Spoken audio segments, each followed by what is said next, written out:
నువ్వు మోకాళ్ళుని ఏంది ప్రభువా నాకు ఈ అప్పులు అంటావు, ఏడుస్తావు అప్పుల బాధలు తట్టుకోలేక.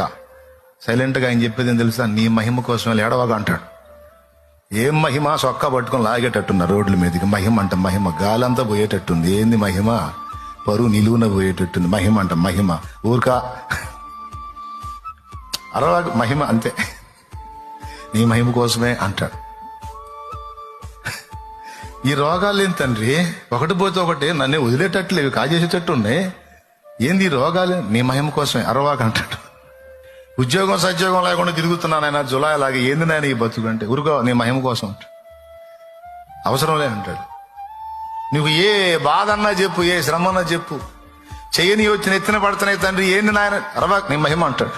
ఏంది నాయన నా జీవితం, ఏంది ఈ పరిస్థితి, నిన్ను ఎరిగి నిన్ను ప్రేమించి సేవించి నిన్ను హత్తుకొని నీ పాదాలు పట్టుకుంటే ఏంది నాకు ఈ బాధ, అరవకు మహిమ కోసమే.